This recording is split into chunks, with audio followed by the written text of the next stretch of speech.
Students, स्वागत है आपका सुभाष सर की क्लास के अंदर।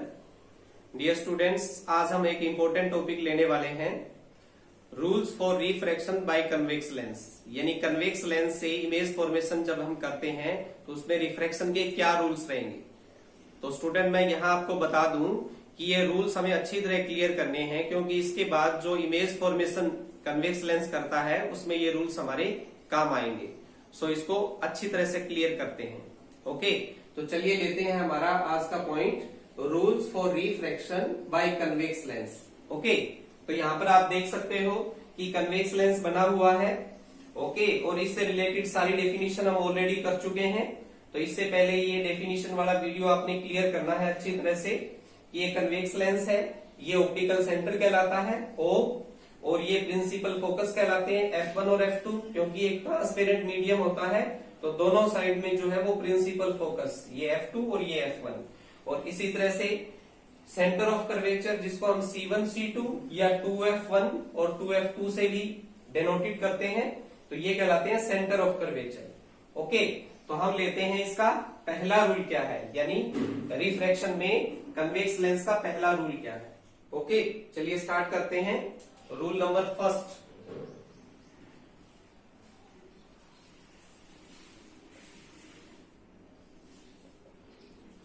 डियर स्टूडेंट्स, जैसा कि आप देख सकते हो रूल नंबर फर्स्ट ले रहे हैं हम। तो रूल नंबर फर्स्ट क्या है, पहले हम डायग्राम में देखें कि जो भी इंसिडेंट रेज है वो प्रिंसिपल एक्सिस के पैरेलल आती हैं, तो वो रिफ्रैक्ट होने के बाद में प्रिंसिपल फोकस से होकर पास होती हैं। यानी ये जो देख रहे हैं हम F2 प्रिंसिपल फोकस से। और क्योंकि हम एक साइड का ही शो करेंगे, क्योंकि कन्वेंशनली हमने माना हुआ है कि हम ऑब्जेक्ट जो है वो लेफ्ट हैंड साइड में रखते हैं, तो जो इंसिडेंट रेज होती हैं वो हम लेफ्ट हैंड साइड से शो करते हैं।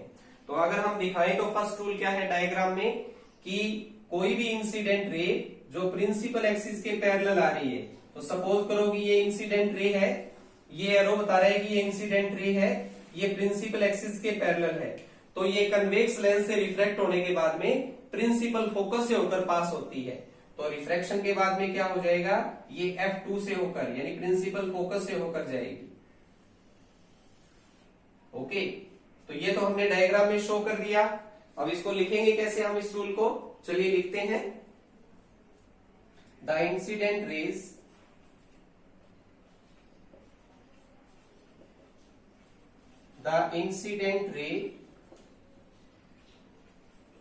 parallel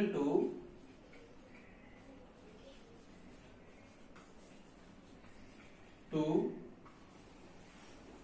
principal axis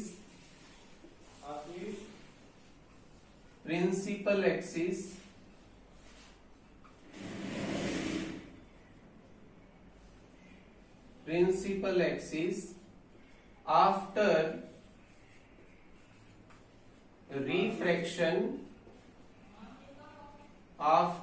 refraction through convex lens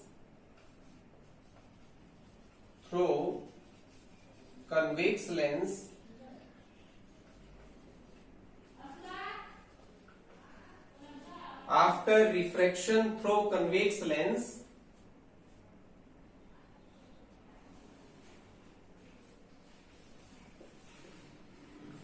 passes through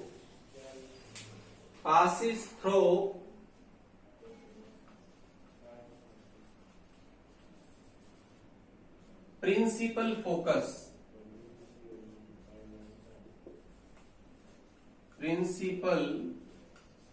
focus okay, I hope आपको क्लियर हो गया होगा कि the incident ray parallel to principal axis, जो प्रिंसिपल एक्सिस के पैरेलल इंसिडेंट रेज है वो कन्वेक्स लेंस के थ्रू रिफ्रैक्ट होने के बाद में प्रिंसिपल फोकस से होकर पास होती हैं।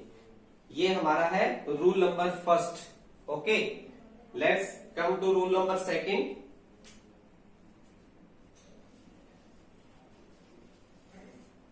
रूल नंबर सेकंड, ओके, तो रूल नंबर सेकंड, अगर आपको रूल नंबर फर्स्ट क्लियर हो गया हो तो इसका बिल्कुल अपोजिट है रूल नंबर सेकंड। यानी अब हम कोई इंसिडेंट रे इस तरह से ड्रॉ करें जो प्रिंसिपल फोकस से होकर आ रही हो, तो वो रिफ्लेक्ट होने के बाद में, कन्वेक्स लेंस से रिफ्लेक्ट होने के बाद में प्रिंसिपल एक्सिस के पैरेलल हो जाती है। तो इसको हम डायग्राम में शो करना चाहें तो कर सकते हैं। इसके लिए हम इसको रब कर दें ताकि आप कंफ्यूज ना हो। ओके, अभी हमें क्या करना है, एक इंसिडेंट रे इस तरह से ड्रॉ करनी है कि वो प्रिंसिपल फोकस से होकर आ रही हो। ओके, तो इस तरह की एक इंसिडेंट रे ड्रॉ करते हैं।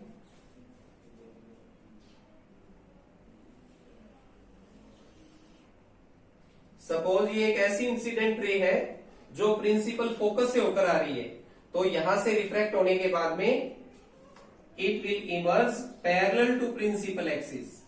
ये प्रिंसिपल एक्सिस के पैरेलल हो जाएगी। तो अब ये एरो बता रहा है कि ये इंसिडेंट रे है जो एफ से होकर, यानी प्रिंसिपल फोकस से होकर आ रही है, और ये रिफ्रैक्ट होने के बाद में प्रिंसिपल एक्सिस के पैरेलल हो जाएगी। सो डिफाइन करते हैं इसको। द इंसिडेंट रे, द इंसिडेंट रे passing through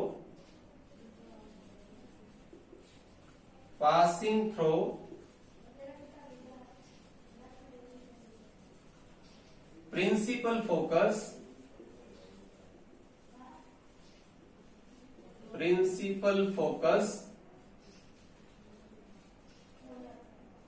after refraction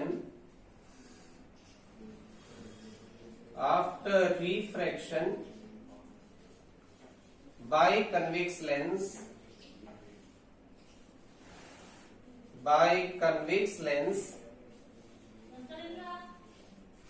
will emerge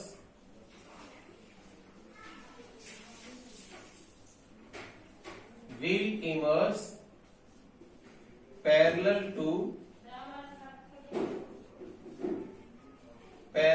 to principal axis.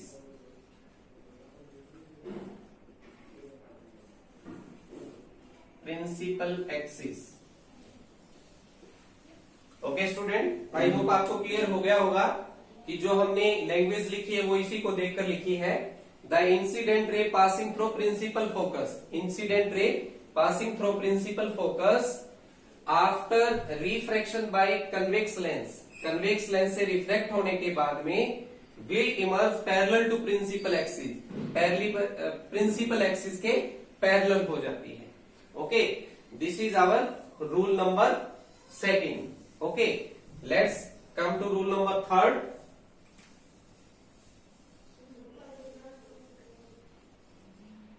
Rule number 3। तो रूल नंबर 3 क्या है? अगर कोई ऐसी इंसिडेंट रे हो जो ऑप्टिकल सेंटर पे आ रही हो, तो ऑप्टिकल सेंटर पे आने वाली लाइट रेज जो होती हैं, जो इंसिडेंट रेज होती हैं, वो बिना किसी डेविएशन के बिल्कुल सीधा जो है वो पास हो जाती है, यानी उसमें कोई रिफ्रैक्शन नहीं होता, कोई डेविएशन नहीं होता, वो स्ट्रेट बिल्कुल सीधा पास हो जाती है। इसको पहले हम डायग्राम में शो कर दें, इसको रब कर दें।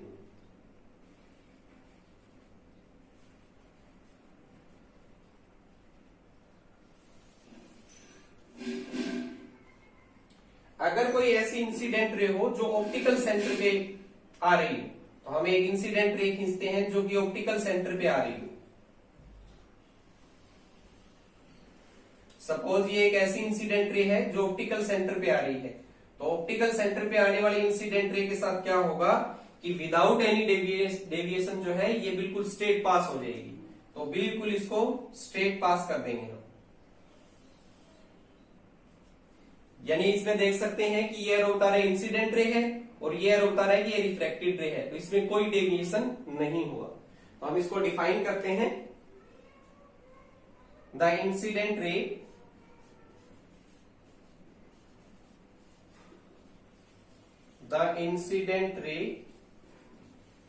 Passing through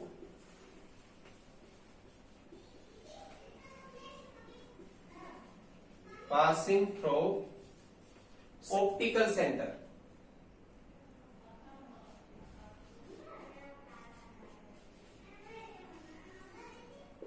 optical centre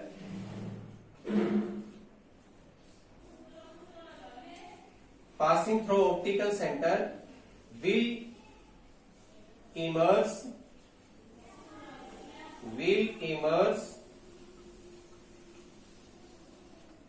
without any deviation,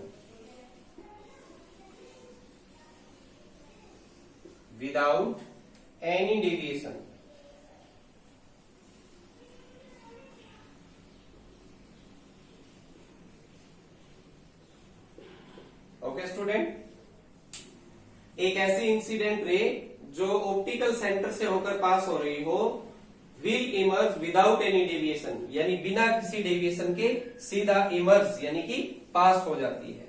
okay, तो ये हमने 3 रूल्स देखे। ये रूल्स जब हम कन्वेक्स लेंस से इमेज फॉर्मेशन करेंगे तब हमारे काम आएंगे। ओके स्टूडेंट, आई होप आपको क्लियर हो गए होंगे rules. So that's all for today. Thank you very much.